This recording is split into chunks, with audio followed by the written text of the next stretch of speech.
Bollywood silver screen presenting mister Harrigan's phone.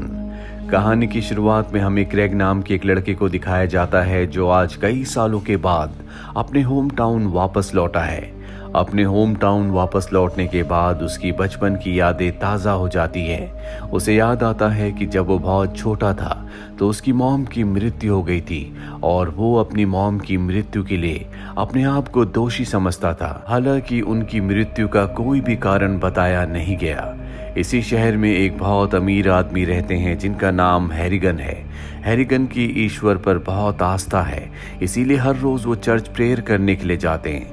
और एक दिन जब वो चर्च प्रेयर करने के लिए जाते हैं तो देखते हैं कि एक छोटा सा बच्चा कहानी सुना रहा है और ये बच्चा क्रेग होता है। क्रेग बहुत अच्छी कहानी सुनाता है जिससे मिस्टर हैरिगन बहुत इम्प्रेस हो जाते हैं। इसीलिए उसी शाम को मिस्टर हैरिगन क्रेग से मिलने उसके घर जाते हैं और उसे ऑफर करते हैं कि वो उनके लिए बुक्स रीड करे क्योंकि अब उनकी आंखें कमजोर हो चुकी हैं और इस काम के लिए वो क्रेग को हर घंटे $5 देंगे। क्रेग उनके इस ऑफर को एक्सेप्ट कर लेता है और अब वो मिस्टर हैरिगन के घर जाता है जो एक महल की तरह होता है। इस घर में हर एक फैसिलिटी है, किसी भी चीज की कोई कमी नहीं है। हालांकि इस घर में 50 रूम्स हैं, लेकिन रहने वाले 3 लोग ही हैं, जिसमें एक खुद मिस्टर हैरिगन, दूसरा उनका गार्डनर और तीसरी उनकी मेड।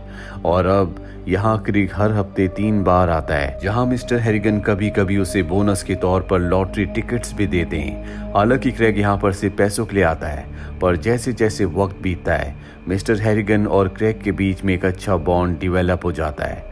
5 साल बीत जाते हैं और अब मिस्टर हैरिगन के बारे में क्रेग और भी जानना चाहता है। इसीलिए वो एक दिन इंटरनेट कैफे जाता है, गूगल में उनके बारे में सर्च करता है। उसे पता चलता है कि मिस्टर हैरिगन एक बहुत बड़े बिजनेसमैन थे, लेकिन उनका बिहेवियर अपने वर्कर्स के साथ बहुत ही रूड था। उनके वर्कर्स उनसे इतना परेशान थे कि कुछ लोगों ने उनकी वजह से अपनी जिंदगी को पूरी तरह से तबाह कर लिया। हालांकि क्रेग ने सब कुछ उनके बारे में पढ़ लिया है, लेकिन क्रेग का जो उनके प्रति व्यू होता है वो अब भी ज्यों का त्यों है। क्रेग के लिए वो एक बहुत ही अच्छे और भले इंसान है। अब क्रेग क्योंकि टीनेजर हो चुका है इसीलिए वो हाई स्कूल में एडमिशन लेता है, जहाँ पर कैनी नाम का एक लड़का उसे बुली करता है। वो कहता है कि तुम्हें मेरे जूतों को साफ करना होगा। क्रेग ऐसा करने से साफ साफ मना कर देता है। इससे पहले कि कैनी उसे और भी बुली करता है, यहाँ पर साइंस की टीचर आ जाती है, जिस वजह से कैनी वहाँ से चला जाता है। और अब यहाँ पर क्रेग के साथ जो कुछ हुआ था वो ये सारी बातें मिस्टर हैरिगन से डिस्कस करता है। मिस्टर हैरिगन कहते हैं कि जो लड़के तुम्हें बुली करते हैं तुम्हें उन्हें नरमी से नहीं बल्कि सख्ती से डील करना चाहिए, चाहे वो तुम्हारा स्कूल हो, कोई ऑफिस हो या बिजनेस हो। अब क्रेग को हाई स्कूल में कुछ दिन हो चुके हैं। वो देखता है कि हाई स्कूल में जितने भी बच्चे हैं वो अपने स्मार्टफोन्स के हिसाब से डिवाइडेड हैं। जिनके पास सैमसंग के फ़ोन है वो अलग कैटेगरी में है, जिनके पास नोकिया के हैं वो अलग कैटेगरी में है, और जिनके पास आईफोन है उन्हें कूलेस्ट समझा जाता है। इसीलिए क्रेग घर जाकर अपने पिता से कहता है कि मुझे भी आईफोन चाहिए, और उसके पिता साफ साफ मना कर देते हैं। वो कहते हैं कि तुम्हारी उम्र फ़ोन चलाने की नहीं बल्कि स्टडी करने की है, तुम्हें अपनी स्टडीज़ पर ध्यान देना चाहिए। मिस्टर हैरिगन जो उसे बार बार लॉटरी के टिकट देते हैं, आज जब वो उस टिकट को स्क्रैच करता है तो उसमें $3000 का इनाम होता है, जो देखकर वो बहुत खुश हो जाता है। उसके पिता भी अब उसके लिए आईफोन ले आते हैं क्योंकि आज क्रिसमस का डे है और क्रिसमस डे पर उसके पिता उसे आईफोन देते हैं। वो अपने पिता के गले लग जाता है। फोन से सबसे पहले कॉल वो मिस्टर हैरिगन को करता है और कहता है कि आपने जो मुझे लॉटरी टिकट दिया था उसमें मैंने $3000 का इनाम जीता और मुझे मेरा पहला आईफोन मिला। अगले दिन जब क्रेग स्कूल जाता है तो वो अपने सभी दोस्तों को अपना आईफोन दिखाता है। इसके बाद वो कैफेटेरिया जाता है जहाँ पर उन बच्चों का ग्रुप है जिनके पास आईफोन्स है। यहाँ पर जेनिफर नाम की लड़की भी बैठी होती है जो कि उसका क्रश है। इसके बाद यंग क्रेग की आवाज़ सुनाई देती है जो अपने बचपन की कहानी सुना रहा होता है। वो बताता है कि धीरे धीरे मैं समझ पाया कि मेरे बिना मेरे पुराने एम्प्लॉयज अकेले और हेल्पलेस हैं और मैं भी उनके बिना हेल्पलेस हूँ। अब टीनेजर क्रेग डिसाइड करता है कि वो मिस्टर हैरिगन को एक आईफोन गिफ्ट करेगा ताकि वो उन्हें न्यू टेक्नोलॉजी से इंट्रोड्यूस करवा सके, साथ ही कभी भी उनसे बात कर सके, क्योंकि क्रेग को मिस्टर हैरिगन से बात करना बहुत अच्छा लगता है। जल्दी वो मिस्टर हैरिगन के लिए एक आईफोन खरीदता है। वो आईफोन मिस्टर हैरिगन को देने के लिए जाता है लेकिन वो एक्सेप्ट करने से मना कर देते हैं। वो कहते हैं कि मुझे इसकी आदत लग सकती है, पर क्रेग के समझाने के बाद वो आईफोन को एक्सेप्ट कर लेते हैं और अब वो ज्यादा से ज्यादा वक्त आईफोन के साथ ही बिताते हैं, इसीलिए बुक्स में उनका इंटरेस्ट बहुत कम हो जाता है। वो पूरा दिन आईफोन ही चलाते रहते हैं। वक्त बीतने के साथ उनकी तबीयत बहुत ज्यादा खराब हो जाती है, यहाँ तक कि उन्हें ऑक्सीजन मास्क भी पहनना पड़ता है। क्रेग अगले दिन जब अपने रूटीन के हिसाब से उन्हें बुक रीड करने के लिए जाता है तो वो देखता है कि मिस्टर हैरिगन अब इस दुनिया में नहीं रहे। वो घर पर अकेले थे क्योंकि उनके दोनों हाउसकीपर छुट्टी पर थे। क्रेग अपने पिता को कॉल करता है। उसके पिता कहते हैं कि जब तक हेल्प नहीं आती तुम वहीं पर रहो। क्रेग की आंखों में आंसू होते हैं क्योंकि आज उसने अपने सबसे अच्छे दोस्त को खो दिया। हालांकि उसे पता है कि वो इस दुनिया में नहीं रहे, लेकिन फिर भी वो उनके लिए बुक रीड करता है। और अब कम्युनिटी के कुछ लोग आते हैं जो उनके फ्यूनरल की तैयारी करते हैं। चर्च में सब इकट्ठा होते हैं जहां पर क्रेग उनके लिए एक बार फिर से बुक रीड करता है। हालांकि ऐसा करने में उसे बहुत तकलीफ हो रही होती है क्योंकि वो मिस्टर हैरिगन के जाने से बहुत दुखी है। बुक रीड करने के बाद वो मिस्टर हैरिगन के पास जाता है और चुपके से उनके आईफोन को उनकी जेब में रख देता है। इसके बाद वो अपने पिता के साथ चर्च से निकल जाता है। तभी वहां पर मिस्टर हैरिगन का पर्सनल फाइनेंस मैनेजर आता है और बताता है कि मिस्टर हैरिगन ने अपनी वेल्थ में से $8 लाख क्रेग के नाम किए हैं ताकि वो अच्छी एजुकेशन प्राप्त कर सके।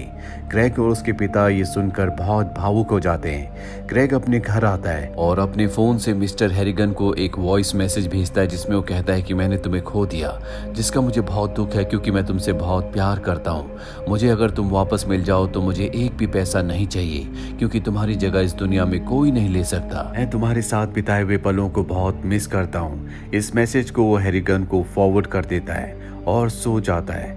पर हैरानी की बात यह होती है कि अगली सुबह उसे मिस्टर हैरिगन का रिप्लाई आता है जो देखकर वो हैरान हो जाता है क्योंकि उसने उनके फोन को उनकी जेब में रखा था। वो अपने पिता को जाकर सारी बातें बताता है। उसके पिता कहते हैं कि शायद तुम्हारे साथ कोई मजाक कर रहा है, पर क्रेग कहता है कि हमें उस ग्रेवयार्ड में जाना चाहिए, उन्हें बाहर निकालना चाहिए, मुझे लगता है कि वो जिंदा है। और उसके पिता कहते हैं कि डॉक्टर्स ने अपनी रिपोर्ट्स में साफ साफ लिखा है कि उनकी मृत्यु हो चुकी है।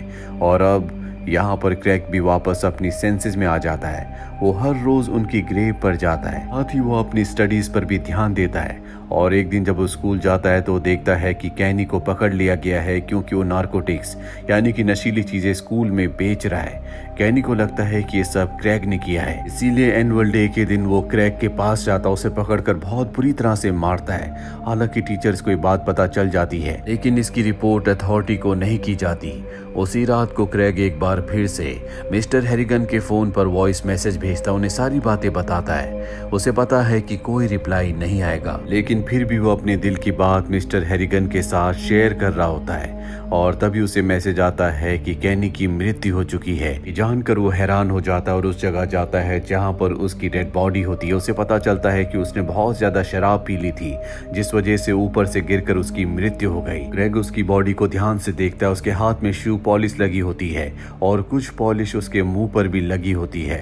क्रेग को वो पल याद आता है जब पहली बार वो कैनी से मिला था। कैनी ने उसे बुली करते हुए कहा था, या तो तुम मेरे शूज को साफ करो, पॉलिश करो, नहीं तो इसी पॉलिश को तुम्हें खाना होगा।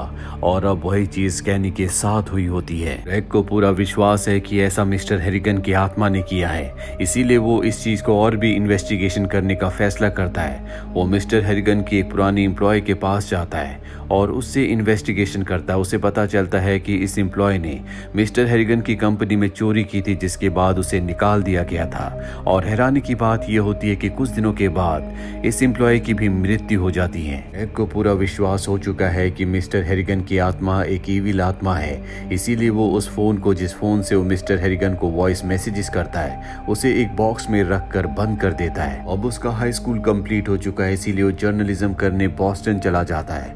सब कुछ उसकी जिंदगी में अब नॉर्मल है। तभी एक दिन उसके पिता का उसे कॉल आता है जो उसे बताते हैं कि तुम्हारी हाई स्कूल की टीचर जिससे तुम बहुत क्लोज थे उसकी कार एक्सीडेंट में मृत्यु हो गई। क्रेग को सुनकर बहुत दुख होता है क्योंकि उसकी टीचर ने बचपन से लेकर अब तक उसे हमेशा सपोर्ट किया था। क्रेग वापस अपने होम टाउन आ जाता है जहां उसे पता चलता है कि एक आदमी जिसका नाम विटमोर है वो शराब पीकर गाड़ी चला रहा था और उसी की गाड़ी के एक्सीडेंट की वजह से उसकी टीचर की मृत्यु हुई है। यहाँ पर क्रेग और उसके साथ के जितने भी दोस्त हैं वो सब चाहते हैं कि विटमोर को सख्त से सख्त सजा दी जाए क्योंकि पहले भी वो ड्रंक एंड ड्राइव के लिए अरेस्ट हो चुका है। लेकिन कोर्ट उसे सिर्फ 6 महीने रिहैब सेंटर भेजने का फैसला सुनाती है जो कि कोई भी सजा नहीं है। और अब क्रेग किसी भी कीमत पर उसे सजा देना चाहता है, इसीलिए वो उस बॉक्स को निकालता है जिसके अंदर उसने अपने आईफोन को रख दिया था, जिससे वो हमेशा मिस्टर हैरिगन को मैसेज किया करता था। क्रेग उस फोन को निकालकर मिस्टर हैरिगन को मैसेज करता है कि विटमोर को जिंदा रहने का कोई हक नहीं है, उसकी वजह से एक मासूम की जान चली गई। और अगले दिन क्रेग को पता चलता है रिहैब सेंटर में विटमोर की शावर लेते हुए मृत्यु हो गई। और अब क्रेग अपने आप को विटमोर की और कैनी की मृत्यु का कारण समझता है, इसीलिए वो मिस्टर हैरिगन के घर जाता है ताकि उसे सुपरनैचुरल एक्टिविटीज का कोई सबूत मिल सके, लेकिन उसे कोई सबूत नहीं मिलता। इसके बाद वो मिस्टर हैरिगन के क्लोसेट को खोलता है जहां पर उसे मिस्टर हैरिगन के बचपन की एक फोटो मिलती है। साथ ही उसे ये भी पता चलता है कि जिस तरह से बहुत कम उम्र में उसने अपनी मॉम को खो दिया था, मिस्टर हैरिगन ने भी अपनी मॉम को खोया था। और एक यही कारण था कि मिस्टर हैरिगन ने उसे रीडर के तौर पर चुना था। ये सवाल उसकी जिंदगी का सबसे बड़ा सवाल था, क्योंकि वो जानता था कि इस शहर में उससे बहुत बेहतरीन रीडर्स हैं, लेकिन फिर भी मिस्टर हैरिगन ने उसे ही क्यों चुना। उसे अपने सवाल का जवाब मिल चुका है। इसके बाद वो मिस्टर हैरिगन की ग्रेव पर जाता और कहता है कि आपके जो और टेक्स्ट मैसेजेस थे, मैं उन्हें पहले नहीं समझा था, लेकिन अब मैं समझ चुका हूँ। उन मैसेजेस का मतलब था कि मुझे आपकी स्पिरिट को जाने देना होगा, मुझे आपसे कांटेक्ट नहीं करना होगा। दरअसल मिस्टर हैरिगन उसमें अपना रूप देखते थे, उसकी केयर करते थे, इसीलिए उनकी स्पिरिट उसके मैसेजेस का रिप्लाई किया करती थी। इसके बाद क्रेग अपनी मॉम की ग्रेव पर भी जाता है जहां पर वो बचपन से नहीं गया। वहां जाकर वो बहुत रोता है और अब वो लेक के पास जाता है जहां पर वो अपने पहले आईफोन को, जिससे वो मिस्टर हैरिगन को हमेशा वॉइस नोट भेजा करता था, उसे लेक में फेंक देता है। हालांकि वो अपने नए फोन को, जो कि उसका एग्जिस्टिंग फोन है, उसे भी फेंकना चाहता है, लेकिन शायद आज की दुनिया में बिना फोन के कोई भी काम नहीं हो सकते, इसीलिए वो अपने फोन को नहीं फेंकता। इसके बाद हमें उसकी आवाज सुनाई देती है। वो कहता है कि जब भी मुझे दफनाया जाए तो मेरी जेब पूरी तरह से खाली रहे, उसमें कोई फोन ना हो। इसी के साथ ये फिल्म, ये कहानी यहीं पर खत्म हो जाती है। इस कहानी के बहुत सारे मीनिंग हो सकते हैं। आपको इस कहानी को सुनकर क्या लगा, आप कमेंट बॉक्स में जरूर लिखें। उम्मीद करते हैं कि ये कहानी आपको पसंद आई होगी।